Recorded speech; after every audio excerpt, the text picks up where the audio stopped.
Alrighty then. Hey folks, welcome to You'll Probably Agree. Today with me is Ian Simmons from Kicking the Seat podcast. Ian, thanks for coming on. You just told me moments ago that you didn't see the Majestic, and well, I think a lot of people didn't see the Majestic, and it was like one of those movies that just randomly came up in a conversation. I don't remember how it came up, but yeah. What were we talking about? Oh, you see, this is the problem with getting old is I forget what I had for lunch today. But it was during a recent movie conversation that we were having, and I think you brought it up to me in the Yeah. context of something else. I'm like, oh, I've never seen that movie, and so we made a plan to talk about it, and here we are. Yeah. Yeah, to clarify, I have seen the film, but I hadn't seen it before today. So yeah, for 24 years, I've wondered what is that Majestic movie. Not that I think about it often, but yeah, here we are. Oh, I thought it was older than 24. I don't know. 2001. 1, so 27? I think. I don't know. It could be, or I'm not sure. No, because Okay. that's the backwards math. Because Ah, we're not quite at the next year will be the 25th anniversary of 9/11, which is one of ah. the reasons I think this movie did not do so well because it came out Yeah. December 12th of that year. So Yeah. I don't Yeah. think folks were ready for kind of chintzy, retroactive, heartwarming fare Yeah. after one of the darkest moments in American history. Yeah. Exactly. It had that, and then it also reflected on one of our darkest moments with the Red Scare. And it was kind of it was like a patriotic yet like political film, and it was coming during a time when people wanted to have a lot of unity. And this movie was like, well, this is our freedom of speech, and these are the people trying to take it away. And it's like that wasn't quite the message I think audiences were levitating towards at that time. But I saw it recently. The last time I saw it was in 2001 in the theater. Oh wow. Yeah. So for me, I always was afraid to revisit it because I know it got terrible reviews and that it was basically like an Oscar bait film. And when I saw it, I really liked it a lot. And then I rewatched it and I was afraid to rewatch it because I was afraid I didn't like it. And I didn't. I thought this movie was like the worst kind of Hollywood schlock where you can predict exactly what's going to happen from the first frame of the movie to the last frame of the movie. For instance, and I'll throw up the spoilers banner when uh, Pete is giving his big testimony before Congress, and he basically is telling them that he has the protection of freedom of speech, blah blah blah. He's doing the whole thing where they're playing the cliche like, I wish I was like this person, but I'm not. And I just started rolling my eyes. I have a little clip to give you guys an example of what I'm talking about. This is a spoiler warning for a movie you'll probably never see that I'm not even recommending. So let's take a look. But it occurs to me that there's a bigger issue here today than whether or not I'm a communist. Bigger issue? Mr. Appleton, there is no bigger issue. See, I'm not like Luke Trimble. The thing is, I can't help wondering what he'd say if he were standing here right now. Congress shall make no law respecting an establishment of religion. Mr. Appleton, you're out of order, Congress shall make no law respecting... The chamber will come to order, Mr. Appleton.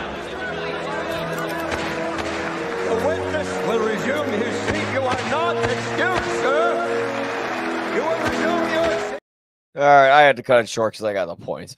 But you could just see it's just a collection of cliches put together in one movie. Like, this is one of those movies where I don't like to use the word cliche because you could use that for like everything. But it feels like this movie is entirely made of that. And I understand the heart and the soul to it, but it didn't click with me. But Ian, this is your first time seeing it. What are your thoughts? Complete opposite opinion. I love this movie. I think it's great. I understand what you're saying, but I don't accept it with this one because this is not a cynical film. This is Mhm. a movie that was made with a lot of heart and passion and artistry. And I'm biased because I can say that because I know Frank Darabont's other work. I mean, this is the Mhm. guy who made The Shawshank Redemption and The Green Mile. He would go on to make The Walking Dead. and other projects. I mean, this movie has like all of his stable of character actors in it, which was great. Yeah, I think this was the problem with this movie, if there is one, is it was just about a few years ahead of its time. Mm, I think if this had come out in 2004, it would have resonated because there are a lot more questions about freedom of speech and government inquiry. If this were to come out today, I think people would be clamoring for something mm, sincere. And we've got just BS politics on both sides of the aisle, and people kind of going far astray from what the founding principles of the country mm, are supposed to have been. mm, Yeah, I think this is a fantastic movie. I understand why people think it's schmaltzy and cheesy, but kind of as you said about cliche, you can literally apply that standard to any film, and mm, I can point and laugh at whatever makes you cry and say, "Come on, haven't you seen this 100 times before?" And I mm, also will push back a bit. This is not a completely predictable movie. There are the overarching beats. Yes, you can probably see them coming from a mile away, but there are individual character moments and choices that I think make it specific enough in voice to not be able to write it off. Okay. Okay. Yeah. I was weird. Like maybe it's because I saw it so many years ago. I knew what the ending was gonna be. But even as I was watching it again for the first time, I thought, oh, okay. So this guy, because the whole premise of the movie is that there's this Hollywood screenwriter played by Jim Carrey. His name is Pete Appleton, and he is accused by Joseph McCarthy of being a communist. And during one night when basically his movie gets shut down and pretty much his life, he gets drunk, drives inadvertently off a bridge, wakes up in the beach in this little town, and then everyone mistakes him for this other guy who died named Luke and or Luke Trimble, and they thought that he was him, and he doesn't have a memory of what happened, and then he doesn't know if he's him, and he's later kind of convinced that maybe he is him, but he's never quite sure. And then eventually, when he realizes who he really is, uh, he has to go before Congress and blah blah blah. I knew like immediately it's like, okay, people are gonna find out who he really is, but they're gonna accept him and love him and bring him in as one of their own. And uh, when I kind of just knew that watching it from the beginning, I just went, okay, well, what curveballs are going to throw me here? And like throughout the whole thing, I'm like, okay, well, I know that's going to happen. And here's the thing. Yeah, there are movies with cliches where I think they like, where they use cliches very well. But here it felt a bit like this is Darabont when he went full fluff. It's kind of like if an entire movie was the ending of Shawshank Redemption, where Morgan Freeman meets up with I'm blanking on his name, but whatever. He meets up with Andy Dufresne, and they walk down the beach together. But I mean, I do appreciate a lot of, like you said, a lot of the heart that's behind it. We don't really get classic old Hollywood movies like this anymore.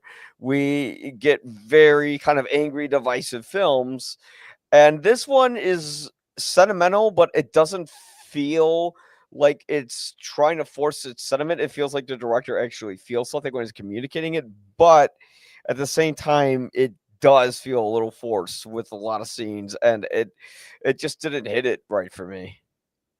But it did the first time you saw it. Let's dig into that. Why do you think that is? I was 13 years old and I saw it in a theater. Now I'm older and a little wiser, and I think the more movies I've seen, maybe that's, I think, one problem with being a critic is that you see so many movies a year. I think I'm maybe seeing 250 to 300 movies this year, and at a certain point, you feel like you've seen the same movie again and again and again, and it kind of gives you like this numbing feeling where you don't really feel the emotions during certain scenes that you're supposed to feel them. And I feel like because I grew up in that era, uh, I loved those kind of movies, but I feel like those are kind of a thing of the past. And now, if you want to make something that is nostalgic, that is sentimental.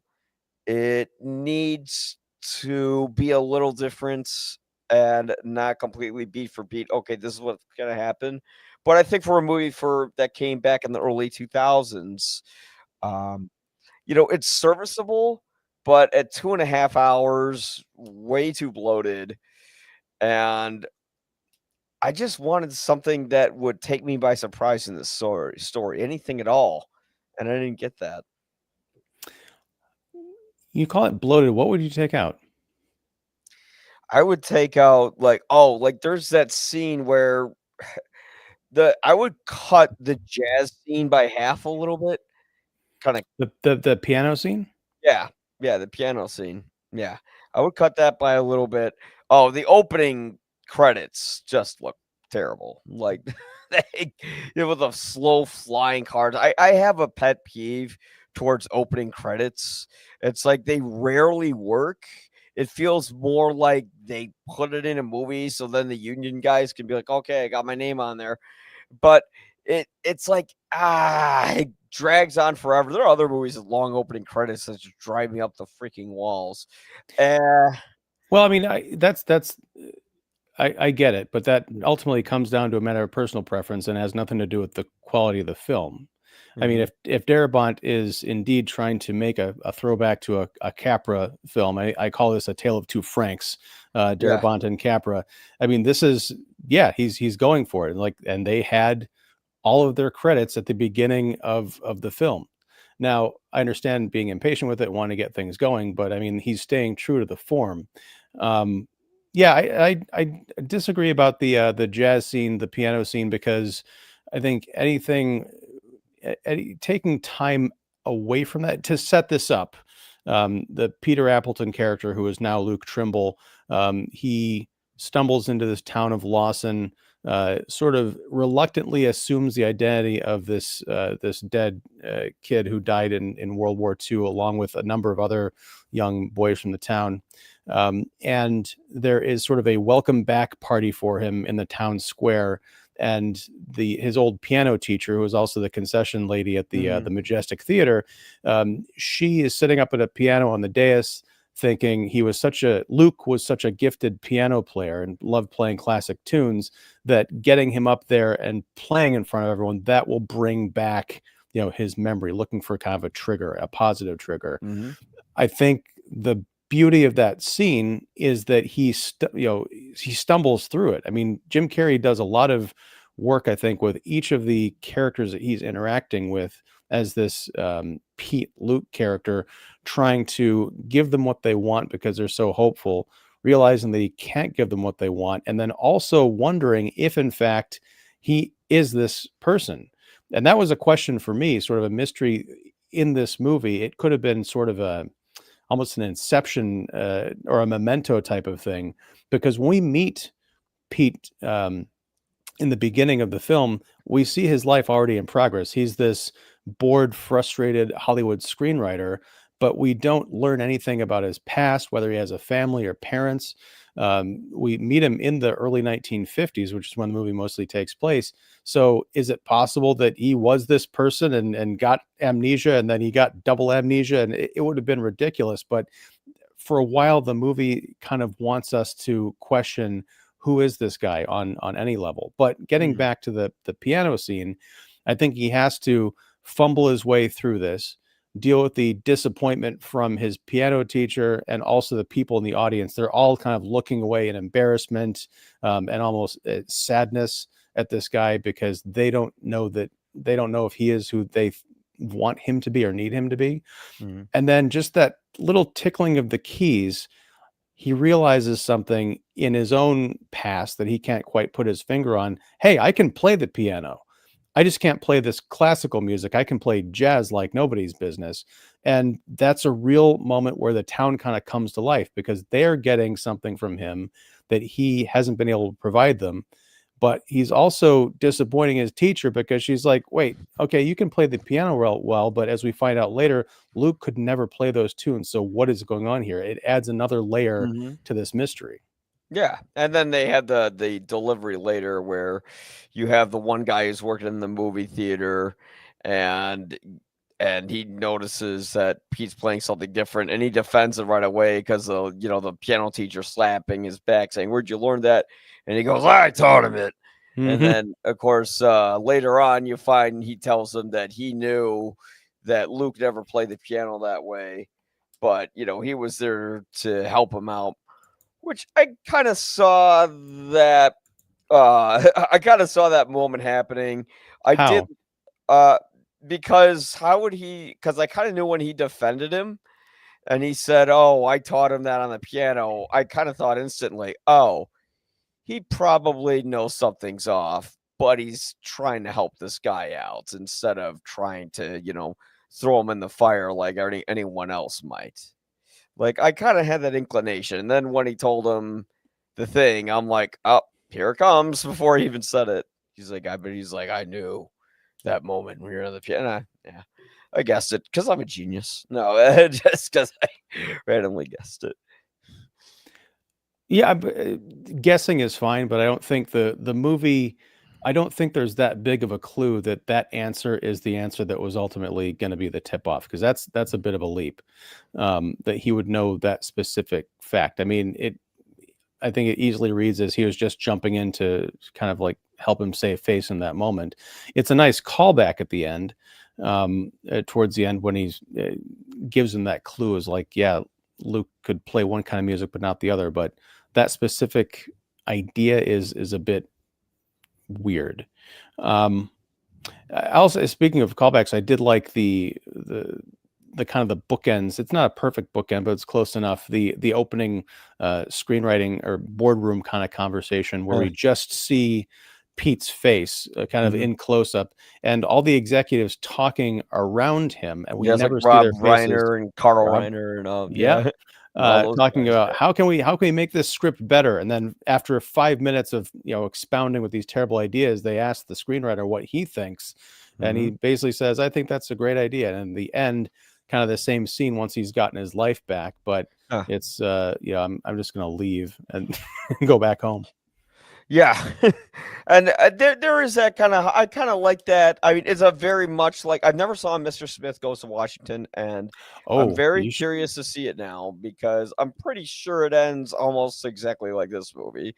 And I know it's one of, Capra's best. Like, the 2 Capra films I've seen is It's a Wonderful Life and Meet John Doe, which a lot of people don't know about, but that one's really well done. And here's the thing that Wait, works is than that Meet John Doe or Meet Joe Black? no, Meet Joe Black's about death. That's with Brad Yeah, Pitt, and that's I thought 3 that was hours. I thought that was a remake as well. But No, Meet John Doe, okay, I'll have to check that out. Meet Joe Black actually is a remake, and I saw the original, and the original is very outdated and old, and the remake I actually enjoy, but I mean, man, that movie did not need to be 3 hours, but, I still appreciated it for what it was, and, it was one of those more sappy movies that we don't get anymore because I think cynical people like me are like, "Oh, it's too sappy, make it darker." Ugh." And then they do, and then we go, "Well, we like sappy movies." And I see sappy movies like this, and I'm like, "That's too sappy." But here's the difference when you get to, let's say, a Frank Capra film compared to this Frank Darabont film, which is Capra. His movies, yes, they are reaffirming about life and all that, but they go to pretty dark places. Meet John Doe is about this person who sends like a suicide sort of post to to a publication for the world to see, and then he has to like make up that he for who he is. They like kind of have this fake identity for this person, and towards the end, he almost kills himself, and you really make you think he's going to do that. And then now that I think about it, in A Wonderful Life, Jimmy Stewart tries to kill himself, and but I was in a message group a couple weeks ago, and someone had brought up they were watching a bunch of Capra movies, and they realized that a lot of his filmography is about people not wanting to be alive anymore. Mhm. So it's not just those two. I guess there's at least one, maybe two other films. Mr. Smith Goes to Washington is not about that. Mr. C just blows his brains out in front of Congress. Okay. He nearly dies on the floor, but yeah, that's because he's filibustering for however many days or whatever. Yeah. Oh, he pulled like a Bernie Sanders when he was up there for like 24 hours. Cory Booker. Was that Cory? No, Sanders did the same thing too. I think both of them did. But Yeah. Booker broke the record. Oh, he did. Yeah, that was earlier He this year. booked the record. Yes. But yeah, yeah, but when you get to Capra films, yeah, you got these characters who are questioning why are they even alive, and they kind of realize why they are. But it goes, I mean, when you get to Wonderful Life, when they turn the place into Pottersville and everything becomes like this perverse, sad version of yeah, I'm blanking on names because this is my kryptonite, but on Jimmy Stewart's name, George Bailey's Oh, name, yeah. Mhm. yeah, yeah. When you see that kind of version, it's like, damn, man, this got twisted and it feels genuine and kind of like a gut punch. And this movie always just feels a little too light, a little too gentle. Like it would have been nice if they got a little harder on Pete's character, rather than, oh, you're going to testify before Congress and, we know the speech is coming. Before it even happened, I'm like, okay, he's gonna be like, "Can I get a drink of water?" I'm sorry, I'm trying to think of what to say, and then he's gonna, say the, "Oh, fuck you," this is why, this is what America stands for, kind of thing. But when the movie doesn't really feel as genuinely like, oh, I'm going to show you something or kind of give you something that feels real and tangible, and then I'm going to lighten it up, and make you understand why these dark things happened and why there's light at the end of the tunnel. Here, this movie feels like it's trying to replicate what Capra's doing, but it almost feels too much like a derivation, almost like too much like a Tarantino loved Frank Capra, and like it almost feels a bit like it would have been that.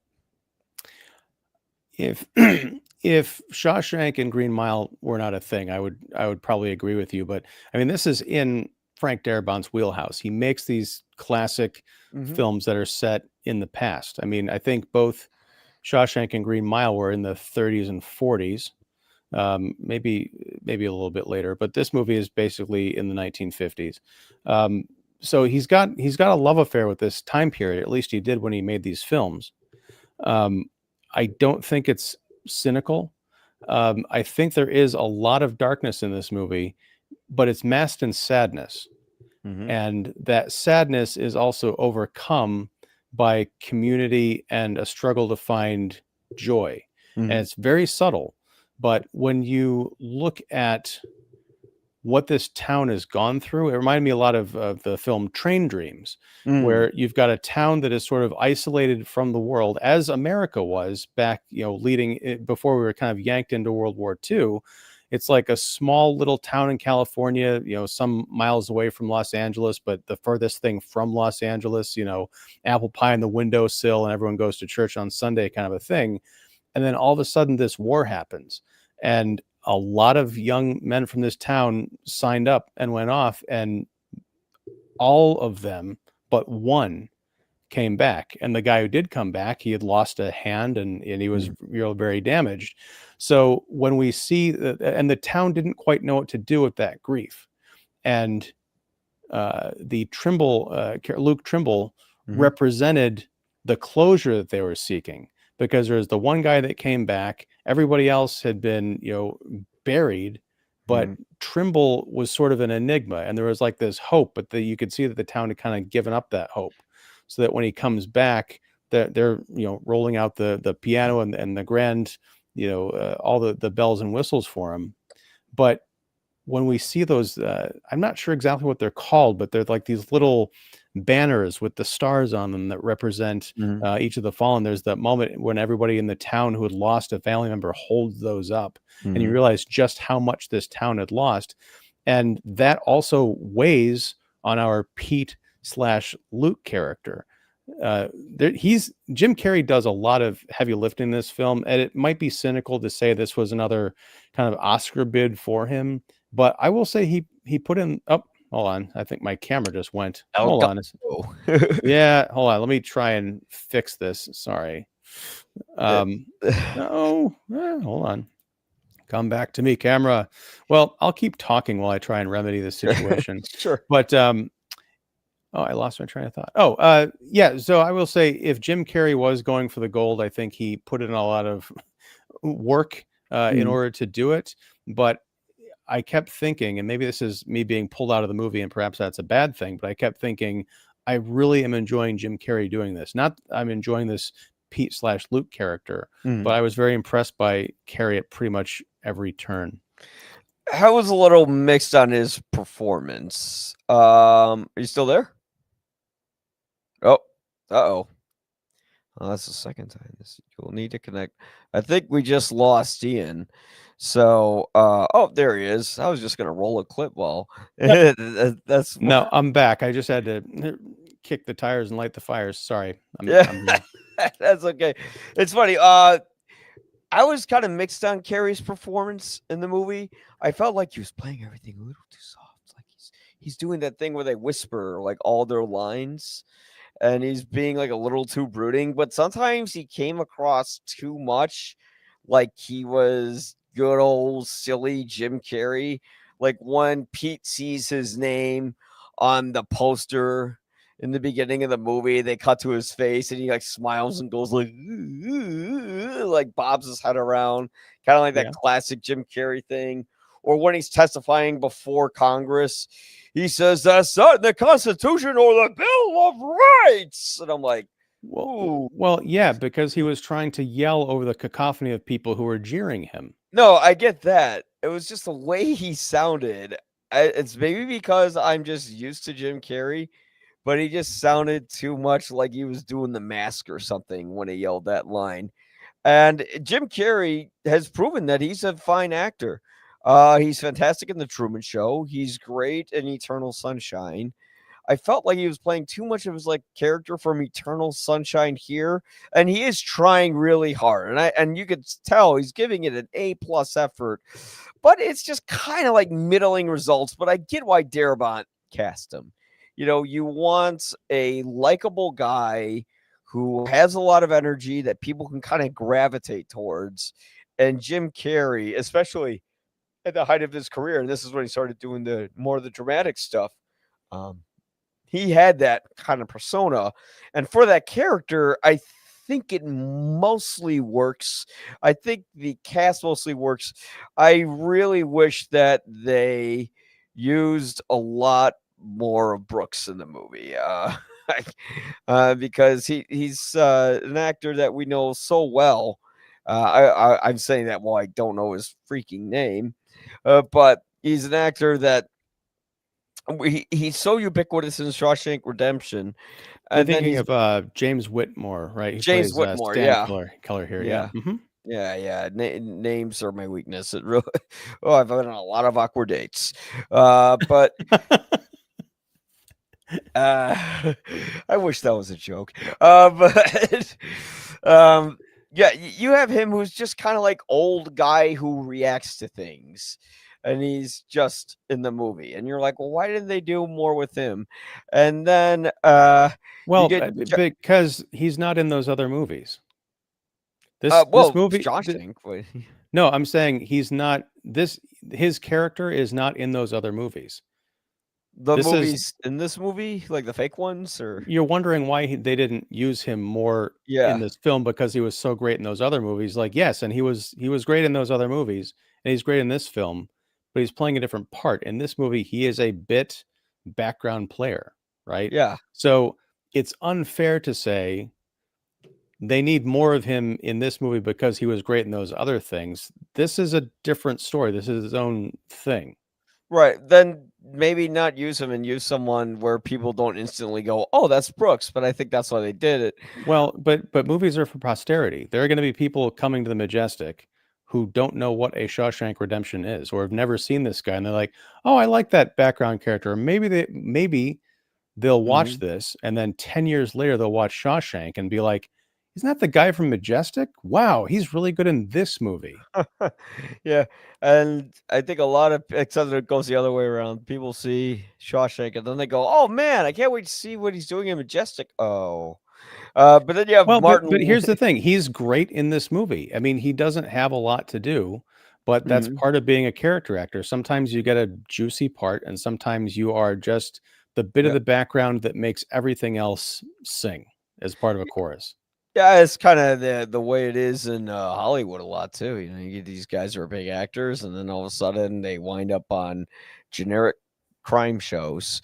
And then I did like what they did with Martin Landau's character, Oh, he Harry was great. Trimble. Yeah, Yeah. like that. Like this movie did actually have one scene that I thought resonated quite well, and that's when Harry dies. You know, because there's a lot of complex things happening in the scene. He's dying. He thinks he's talking to his son. Pete just finds out that he's actually not who he thinks he is and realizes who he really is. And now he has to hold this dying old man's hand and give him a lie with his parting words. But if you tell him the truth, do you want him to die in more pain and sadness? No. So if lying is on the 10 commandments and this guy broke that commandment, then I guess he'd go to hell. But that's why, oh, never mind. I'm not going to get That's into that. that's Yeah. that's not how any of that works, Mike. Yeah. Um, but I will say, and it's interesting that you that thought that was the best scene in the movie. I think it's one of the best scenes, and I think the truly best scene of the film also involves Harry, and it's when he's talking to Pete slash Luke about reopening the Majestic. Mhm. And why would people come back to the movies? And Harry gives this impassioned speech about how people used to line up, they would come here Mhm. to escape their lives. They said that was it like Chaplin, and he named a whole bunch of other people, they were gods and the stage was their Olympus. That's Mhm. a powerful line. But I agree, the deathbed scene is great, and it sort of is in line with a deathbed scene from the year before with Paul Mm. Thomas Anderson's Magnolia with Tom Cruise and Jason Mhm. Robards. Um, Tom Little Cruise, different another. that scene. I mean, not. It's a father and son having a Just very the yeah, tearful, kind of yeah, difficult goodbye, right? yeah. Different purposes, but also another very powerful scene, also involving an actor who tries really hard a lot of the time and doesn't get nearly the credit that he deserves for the work that he puts into his performances. But I will say it's interesting that you think this is the strongest scene, because it is also riddled with cliches. The Yeah. cliche of the deathbed kind of confession, like, "Ooh, do I reveal this to this person or do I let them Mhm. go in peace?" The deathbed family member tearful goodbye. I mean, there are probably three or four things in this movie that we've seen in 100 other movies, and yet it worked its magic on you. Well, that scene played a little different because I don't because yeah, you had the elements of the lie within the scene and the whole movie's kind of built around that. So Hmm. there's a whole lot of emotion behind that scene because, this person is going to die not knowing the truth. But at the end of the day, maybe lying isn't always the worst thing in the world, but it depends on the lie. It's kind of like when you lie to a kid or someone who's ugly asks them, "Do am I ugly?" You're not going to say yes. You're going to say, "No, of course not." So Right, but I'm saying what you've just described, I've seen in 50 movies, and yeah. including movies that all deathbed scenes in movies, unless they're farcical comedies, are also backed up and packed with a lot of emotion. So again, it's not the fact that it's a cliche, it's the fact that it is a very well rendered cliche. Mhm. Now, a lot of the other stuff in this movie that you've seen many, many times didn't work for you, but it worked on me. And I've seen, like you, I see hundreds of movies a year. I'm about as cynical and around to the bend as possible. And honestly, part of this might be because I've heard such bad things about the Majestic. Mm. But I really doubt.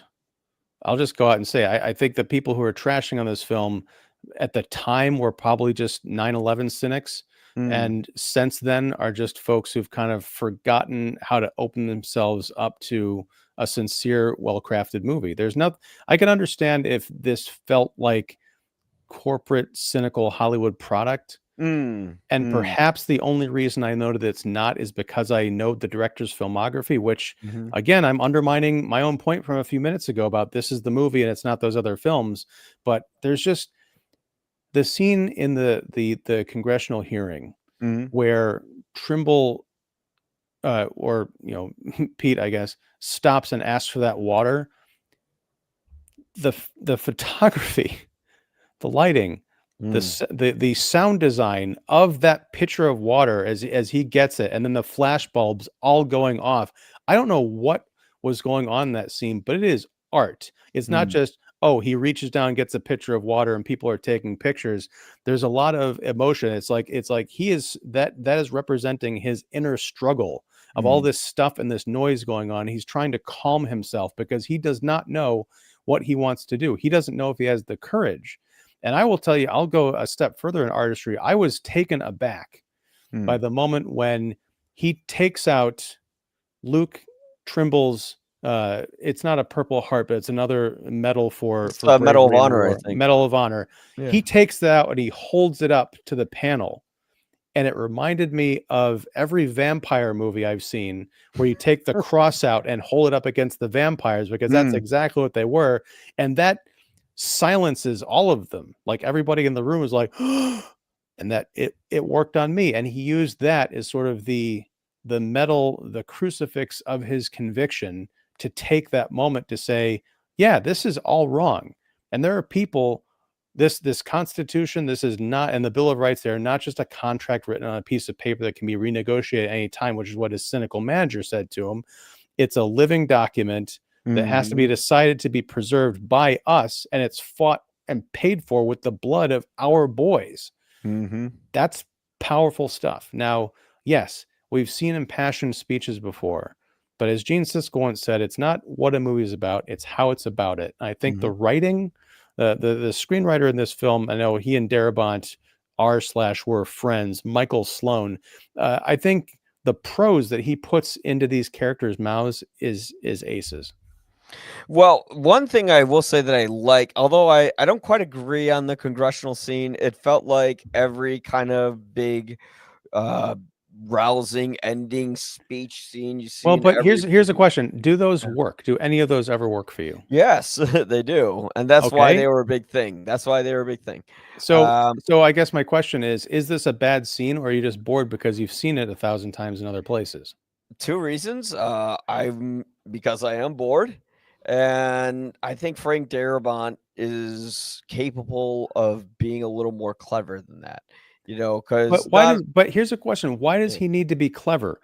You keep coming back to this idea of like, this needs to be different. It needs to be more. Why? We've established this is a nostalgia piece. And nostalgia, if it's done well, is not just, hey, look, we got cars from the 1950s.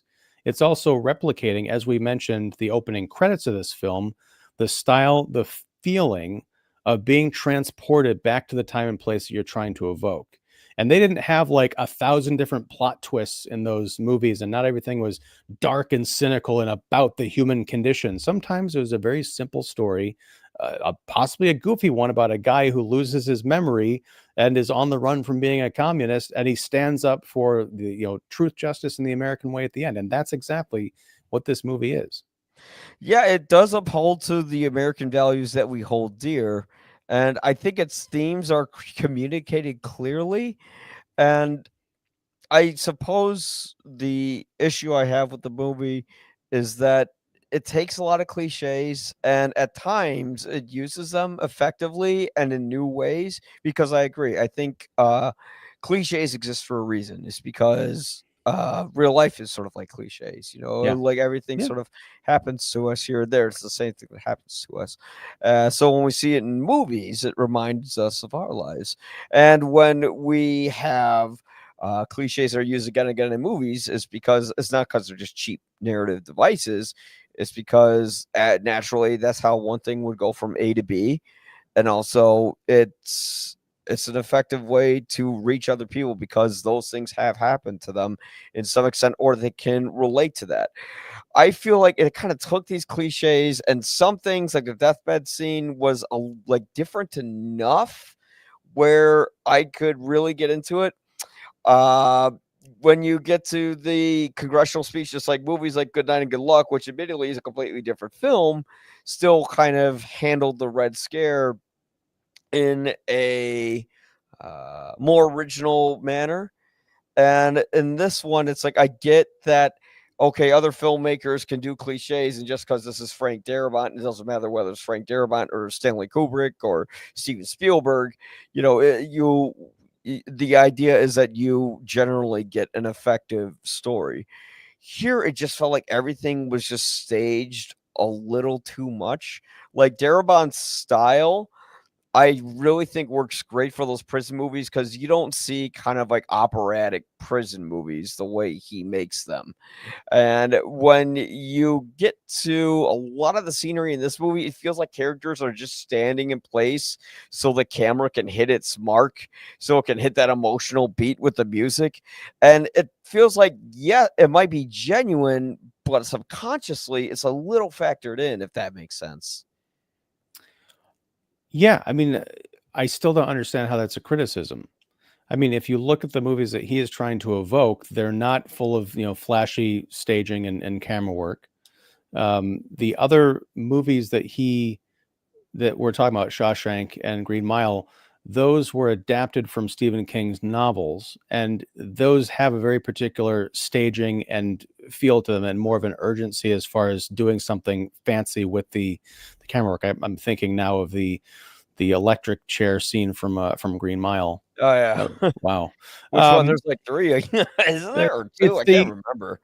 There's the one it's where the dude gets, like, burned because it's he the didn't one wet with the the sponge, was and it the then the coffee ending. death scene with the sparks? It's kind of the iconic one where the sparks are coming down. I don't remember. It's been a That while since was I've seen it. a couple because I know, there was that one guy who, like, didn't wet the sponge, and he was just like a Yeah. psycho who worked for them. Mhm. And then, you got the very end when John Coffey dies. That's, like, one of the saddest death scenes ever. Oh my god. Yeah. Frank Darabont is a master of death scenes, but, if you heard a little bit about his past, it's like, you've been through shit. So, yeah, he can probably understand that feeling of loss really well. I had to say, although I'm mixed on Kerry's performance, even his congressional speech, he gives like one of the most convincing, I'm nervous, I don't know what to do kind of moments I've seen put on film. Because when he's reaching for that glass and he's drinking it, and when his voice is quivering, Mhm. he looks like he's visibly shaking, and it doesn't look like he's fake. I mean, he probably would have been. They're like, "Okay, Jim, shake it, okay, boys," and then he did it, and then but then even in his voice, he doesn't know what to say. He's kind of like holding his head a little bit during Yeah. some of the takes. It's like, oh, these are like the It's when what's mannerisms of it's real when he's people when yeah, they it's when he's reading the Constitution. He does yeah. that bit where he's kind of quivering because he's not, he's going all the way out there to on the ledge, and there's no going back. And I do like the scene because he storms out of that hearing. Yeah. There Hal Holbrook is slamming his gavel, and everyone's all a titter, and he's driving away in his car, and he's like, "Well, I got to go home and pack because I guess I'm going to jail."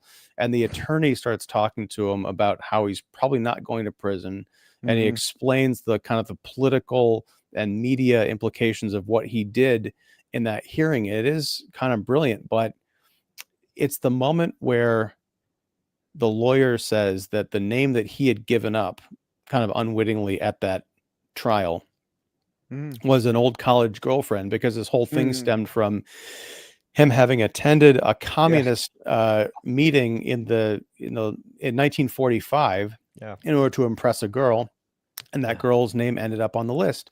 And it Mm. turns out that she had given him up months before his initial run-in with the FBI or whoever Yeah. it was.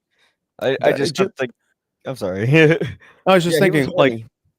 yeah, that was very funny. And Yeah. but Carrie's performance there, I think, was great, because after all that he's been through, he still has that ability to have his illusions shattered. He felt kind of betrayed and bewildered. He also felt bad that this girl that he knew in college had also been caught up in this thing, because Mm. even though he had followed her to that meeting and wanted to impress her, we as the audience never find out if she was also just there because it was a cool thing to do, or if she was a true believer in communism. And going back to the point of that, hearing, it doesn't matter if you're a communist. You can be a communist in America. You can hold those political beliefs. Now, the whole Red Scare thing is an entire different can of worms, and Joe McCarthy was a madman.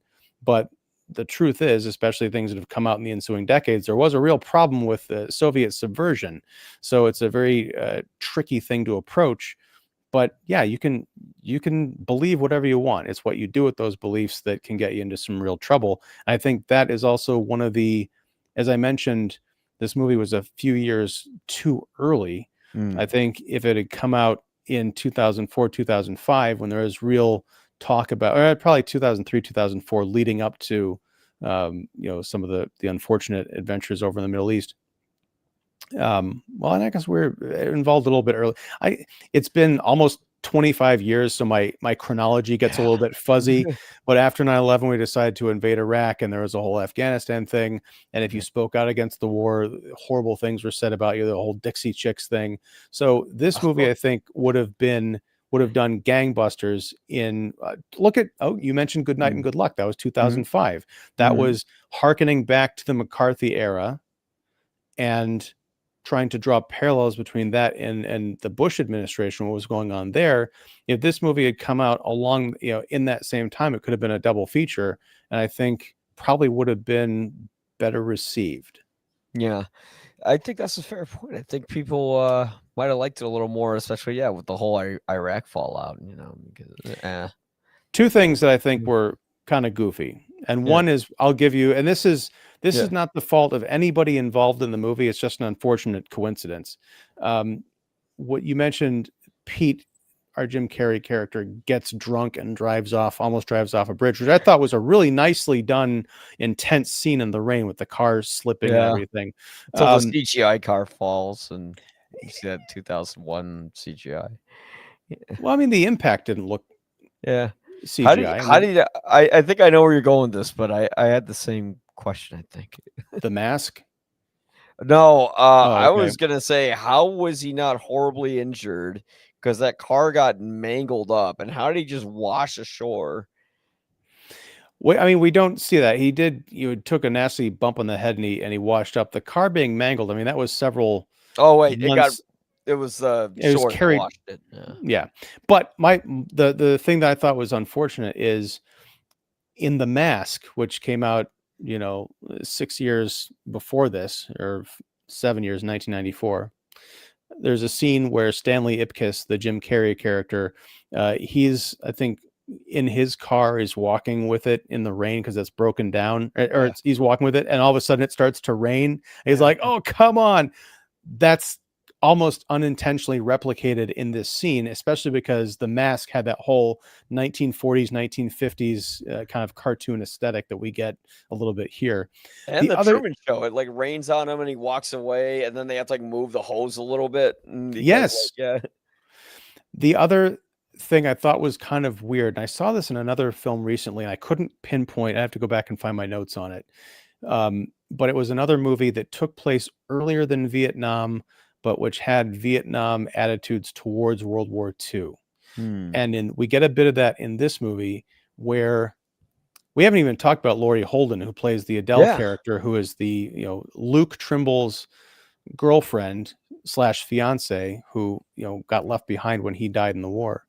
But she develops a relationship with Pete as Luke and all this other stuff. But later in the film, when she's talking about heroism and he's talking about how he's essentially an innate coward, he says that when the war started, he did his best to hide. He did not want to go off and fight because he didn't want to end up, I think he said, like this, and he kind of like points around to the graveyard. Sure, maybe the movie is trying to be different, but in most World War II narratives, in the movies and in real life, the attitude was, if you were a young, strapping, able-bodied young man, you ran to those front lines once we were attacked. So that whole idea seemed a bit like Darabont was trying to comment on the Vietnam War a bit, and like it's a different generational attitude towards conflict. Yeah, well, I'm sure there were a lot of people in World War II who didn't want to go, who didn't want to die. Not like every single American wanted to go. So I can Well, understand. yes, Yeah. but if you're talking, but here's the thing, you need to kind of draw a point of drawing that contrast in the film, because at least pop culturally, that's not the attitude. The Mhm. attitude is, if you weren't running to the front lines to, because it was revenge for Pearl Harbor. It was, it's the same thing that we saw, frankly, with 9/11. People, there was a huge enlistment thing. Now it was a bit different with 9/11 because we had been through Vietnam and the first wars in the Middle East, so people were far more cynical. But back in the 1940s, there was definitely that attitude of, no, this is a bridge too far. We're taking the fight to them. Mhm. So to have that just kind of sticking out as a sore thumb, it's like, yeah, this is filmmaker / screenwriter editorializing, and they didn't really get into why he would have thought this way, or why it wouldn't have been a problem for the other people around him that he thought that way. Yeah, That's a I whole mean, movie. That's a movie in itself, frankly. yeah, I mean, the whole movie about Pete trying to avoid the war, is a whole thing. I feel like that's the screenwriters kind of simplifying it, because they want him to say, within a quick instance, "Oh, I'm actually a coward, and I'm not," because we know leading up to that, he's going to say, "Well, now I'm going to do the brave thing because I've always been a coward. I'm going to be more like Luke." Which is why this community isn't going to end up. Well, that wasn't his goal, but that's why the community ended up bringing him back in. It was nice to see a movie about kindness and compassion and community, that it didn't feel too forced, and we don't see a lot of movies with that kind of message anymore. It's more about, how much you hate the other person or how stupid they are.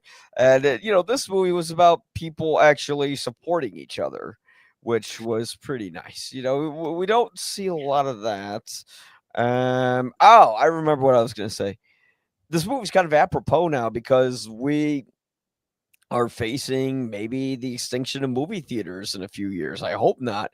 But now with Netflix buying Warner Brothers, the theatrical window to movies is going to get much smaller. And it just seems like inch by inch by inch, they're taking away a little more of that movie magic. And it's nice to see a movie that's about the magic of movies, but it's like old cinema. And it's not like, although I enjoy Last Action Hero, it's not like one of those like crappy cinema parodies, so knockoffs or anything like that. Yeah, I mean, and that the Netflix thing is that's like a 3-hour show, but Yeah. it'll be very interesting to see how that all pans out. I mean, especially because Warner Brothers had a spectacular year, so I think a lot of people like lay people are just like, wait, why wouldn't Warner Brothers need to be bought by anyone? Yeah. Especially considering the year that they had. But there's a lot of behind the scenes backroom stuff that we're not even privy to. So again, we'll see how it shakes out. But one thing I wanted to say, getting back to the idea of community, that I really liked what you had said there, is this movie is not one note in its treatment of the people of Lawson, because everyone welcomes Pete / Luke back with open arms, except for, what's his The name? guy missing a hand. Bob. Yeah, Bob. I was going to say missing an arm, but it's a hand. Yeah. And he is, he's not convinced that Pete is Luke. He's insecure about his injury because he's got a crush on the lady who owns the diner, Mabel, but he doesn't think that, she would see anything in him. But there's a scene where he confronts Luke in the middle of the street in the night. It's just the two of them. And he says, you know how you sometimes just don't like people? I never liked Luke. We never got along. There was not a big thing like, oh, he bullied me or I bullied him. It was just, sometimes people just rub each other the wrong way. And I am trying to think of another film or TV show where someone has just come out and said that. Except for Star Wars, the cantina scene. Like, he doesn't like you. I don't like you either. Yeah. and it's such a genuine human thing that we don't see. There's always got to be a reason or an inciting incident. No, some people just don't get along, and they carry that negative feeling towards them forever until something turns them around. Yes, it's syrupy that at the end Bob is in the diner and he's watching, like everyone else in Lawson, this congressional testimony, and he kind of says I like that he says he's not necessarily rooting for Pete. He's rooting for what he's talking about. And at the end, there's a kind of a grudging, like, there's a, yeah, we can be friends. There's a bit of a smile, but it just kind of circles around that cliche while still giving us what that cliche is meant to give us. Yeah. Yeah. And if Ryan Johnson directed it, he would have like reached for his hook and would have shook him, and then he would have accidentally yanked his hook off and would have fell on the ground. But,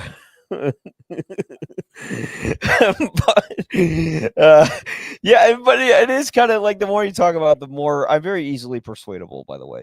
But I am starting to, because I kind of had the I think the opposite reaction with the last movie we were talking about in your show, where I started to dislike it more the more we talked about it. And this one, I'm starting to like it a little more.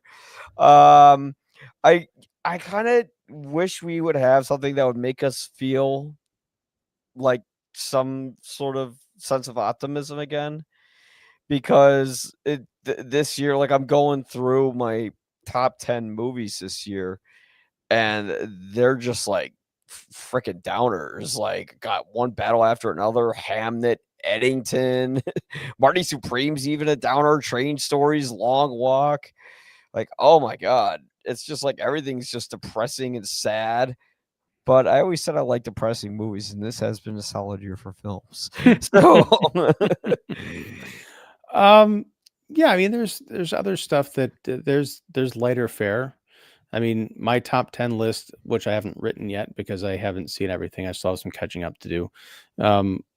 It's probably some eye rollers on there, but it leans heavily in the opposite direction. There's a lot of optimistic, I think, great movies out from this year, including F1, including The Life of Chuck, which I think is it's on mine too. Yeah. Yeah. So yeah, there's a balance. Going back to Star Wars, there's always the light with the dark. Yeah. I would even say it's a dark movie, but I love the performances and where it came out. A Companion, a movie that nobody talks about. I think Sophie Thatcher gives an amazing performance in that film. And even though it's a completely messed up movie, it's got a twistedly kind of happy ending with a full character arc. And that character is a sex doll. Spoiler. Okay, yeah, because every time I try to read the description of that movie, they don't tell you what it is. So now I know, sex doll. Well, I'm sorry I spoiled that for you. It's still really worth checking out. It is one of the best films of the year, and it's also violent and weird and very funny too. Yeah. I don't know. It's like when it comes to horror movies, I don't watch them as much as I should. But It's not is it a horror or it's violent. Yeah. And it's graphic violence in certain places, but it's not really a horror movie. It's more of a technological thriller that's ripped from the headlines, I guess, if you want to call it that. Okay. Yeah. It's not like it's not like a stalk and slash movie, but yeah. Yeah. No, I hear you. So, I think I've said everything I could say about the Majestic, other than please keep theaters alive, for the love of God. Out of how many Guinnesses, what would you give the Majestic out of 4 Guinnesses? Out of 4? Yeah. I'm gonna give it 3 out of 5, but it's a qualified 3 out of 5 because my heart says 4, but I feel like that's sort of a recency bias. Like, I just watched it, I'm very high on it, so if and when I watch it again, I'll be like, maybe, but yeah. I was gonna go with a 2, but you convinced me to go with a 2.5 because this movie, there's a lot of ideas that almost completely work and some that don't. I just feel like with a little more refining, it really could have, and a little less like easy classic Hollywood shortcuts, it really could have cut through to me. But at least, you know what? At least it's movie that Frank Darabont did that was different than his usual like depressing movies about prison. Although like Shawshank Redemption is kind of like the happiest movie about prison in a way. Like everyone's like raping each other, but at the same time they're like, "Oh, hey, buddy," and it's just kind of weird that way. But yeah, and you get, but then he like goes back to horror after this. He made The Mist, where everyone remembers the ending for The Mist. The rest of it's pretty good. Yeah. The CGI monsters in it looked terrible back then, so I don't know even how much worse they'd look today if I rewatched it. But I saw it on a rental from Blockbuster at the time, so It yeah. does not hold up, especially. I mean, the movie holds up, but this is one of the rare cases where I could say someone needs to George Lucas that thing and get in there and give it some like modern CGI, because they even did a black and white version of it, which you can find on the Blu-ray. Yeah. Which I think was Darabont's ultimate like vision for it. It's kind of like George Miller with Mad Max Fury Road. Oh yeah. But the problem is the black and white looks great, but it makes the CGI look even worse. It's like South Park levels of horrid. Oh my god, I thought it would make it even like better because it would hide. Like, oh my god, that's so unfortunate. It looks like you're watching an old movie, and then 2008 low budget CGI graphics get dropped into it. Oh my god. Actually, I want to watch it more now, but I don't know. Like, it would be funny if they added like the shitty CGI like monsters like during the effective ending, so you just see those in the background while the Punisher's just losing his shit. But yeah, terrible. But yeah, thank you so much for coming on and talking about this magical movie, The Majestic. If you like what you listen to, please subscribe to YPA Reviews on Apple Podcasts, Spotify, SoundCloud, or on YouTube at YPA Reviews, or on TikTok at YPA Reviews Chicago. And for Ian, go to kickingtheseat.com or kickseat.com. I don't know. I got the link in the description. Click on that and you'll go to there. Like, it's not that hard. All right, you can go there and check it out. But Ian, thank you so much for coming on. All right, I guess I got to go back to. I guess I only got 2 more movies left this year, so thank God. Do you know what they are? Have you lined them up, or are you still trying to figure it out? Yeah, I got them on my schedule here. The Housemaids is Paul Feige, so and then Was that the Anaconda. Sydney? Is that the Sydney Sweeney thing? Yeah. Okay, yeah, I have no idea what that movie is about. I'm curious, but I don't know how curious. And then I'm curious about Anaconda. That could be fun. Yeah, it could be good. I'm not a big Jack Black fan. Like, he seems like a nice guy, blah blah blah.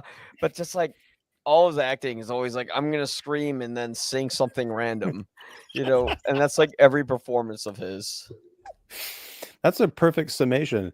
But no, I want to thank you, Mike, for however we decided on this movie. I think it was you recommending it in a conversation, as I mentioned earlier. Yeah. But I'm glad that I was able to check this blind spot off. I'm glad that I really enjoyed it, and I'm even gladder, that's a word, that we got to talk about it. So thank you. I'm glad too. I'm not a communist, or am I? No, but guys, thank you so much for listening. If you liked it, you know where to go. I told you that already. So, all right, we'll see you next time. Whenever that. Oh, I think I know when it's going to be. It's going to be next Tuesday, and we'll see what time. But we are going to talk about one of the best Christmas movies ever made, Eyes Wide Shut. So everyone, please stay tuned for that, and we'll see you later. And that movie's horny too, just like Pete was.